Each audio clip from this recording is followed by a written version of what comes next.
السلام عليكم ورحمة الله تعالى وبركاته. أهلا وسهلا بكم أحبابي مشتركي ومتابعي قناتي دون لا كويزين دو كيكا. رمضان مبارك على الجميع، كل عام وانتم بخير. تقبل الله منا ومنكم صيامنا وقيامنا وجعلنا من المقبولين وعتق رقابنا من النار. ربي يرحم أمي الحبيبة ويرحم بابا ويرحم أمواتكم وأموات المسلمين ويحفظكم من كل شر. وكما وعدتكم أحبائي نبداو بأولى وصفاتنا الخاصة بشهر رمضان. حبيت نقترح عليكم اليوم فكرة لطبق رئيسي للفطور اللي هو طبق البسباس مع زرودية أو الجزر على شكل غاتا بكريمة الجبن. طبق سهل وسريع ويجي بنين بزاف بدون لحم ولا دجاج. تابعوا معايا كل التفاصيل. جا من الفيديو إذا نال إعجابكم ومشاهدة مفيدة.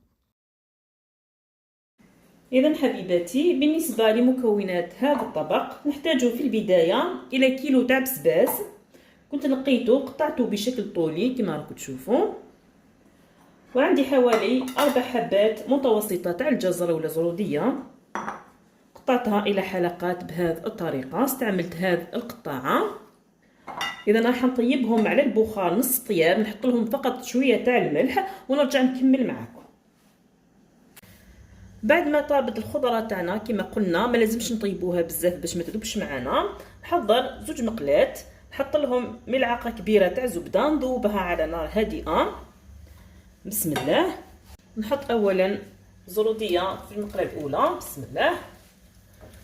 حنقلبها حوالي دقيقتين باش تتشرب مليح هاد الزبده، يعني راح نسوطيها كما يقولوا. فوالا. نفس الشيء بالنسبه للبسباس. بسم الله. كذلك نقلبوا في الزبده كما راكم تشوفوا، لازم يكون هكذا شاد روحو. فوالا. بعد هذه المرحله حبيباتي راح نحط 3 فصوص ثوم ملحيه بزروديه. نفس الشيء بالنسبه للبسباس. فوالا. نحرك دائما، ما تنساوش النار تكون هاديه. فوالا. نزيد نحط شويه تاع معدنوس.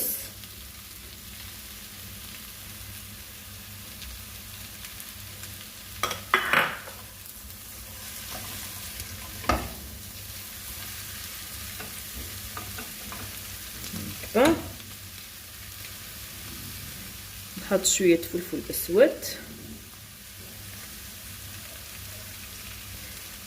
نفس الشيء بالنسبه للبسباس.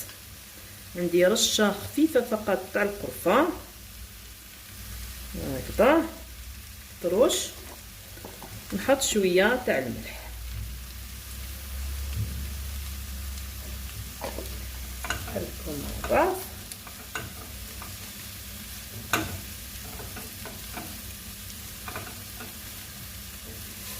هكذا بالعقل.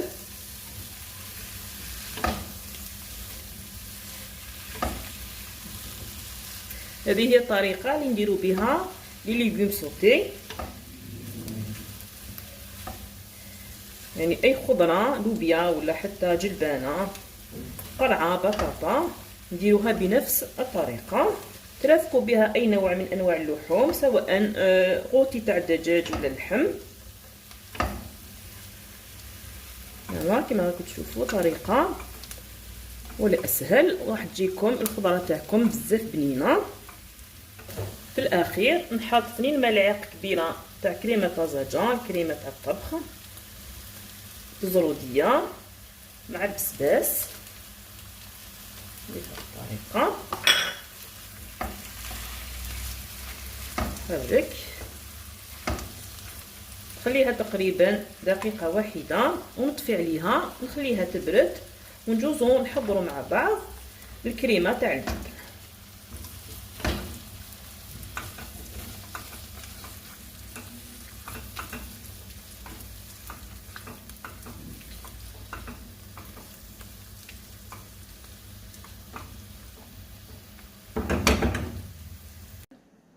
بالنسبه لكريمه الجبن اللي كنت حضرتها معكم في عده وصفات، راح نحتاج الى نصف لتر تاع حليب، عندنا قطعه تاع جبن طري حوالي 50 غرام، عندي 2 ملاعق كبيره مملوءه تاع النشا ولا المايزينا، وعندي كميه من جبنه الشيدر تقريبا 70 غرام. في البدايه راح نخلط المايزينا مع الحليب. بسم الله. نقطع الجبن الطري الى قطع صغيره.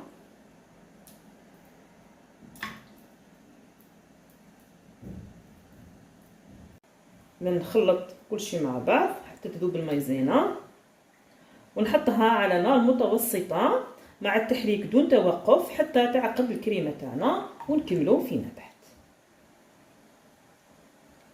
حصلت حبيباتي على هذه الكريمه الكثيفه كما راكم تشوفوا. نحط لها مباشره الشيدر. بسم الله. نحرك وهي سخونه. هذا نحط رشه تاع فلفل اسود ورشه تاع الملح.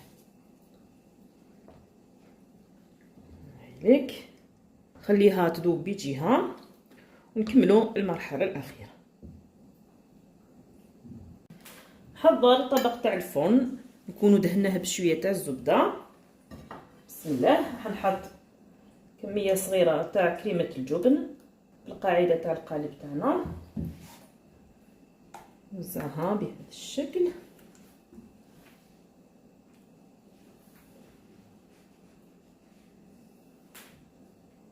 بسم الله. نحط الزروديه تاعي اولا. بسم الله.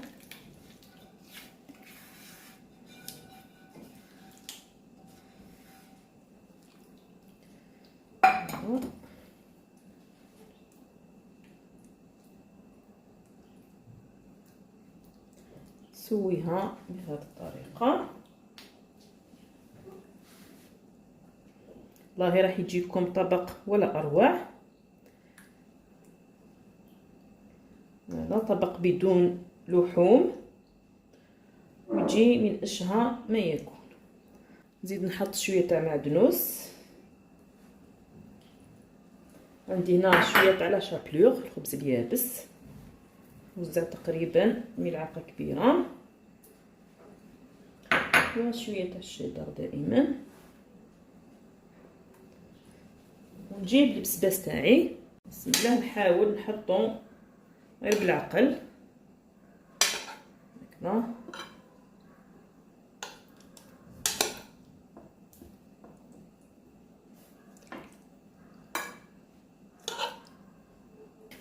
حط دائما شويه معدنوس.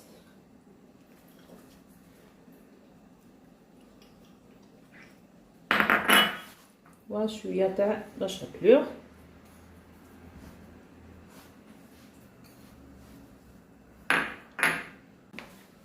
ونفرغ كل الكريمه تاع الجبن.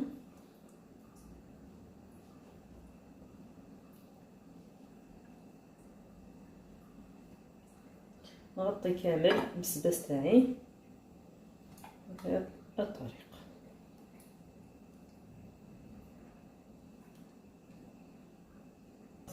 كما راكم تشوفوا معايا طبق سريع ان شاء الله راح يعجبكم ويعجب كل العائله تاعكم. في الاخير نزيد نحط شويه تاع الشيدر. فوالا. نزيد نحط شويه تاع لا شابلور.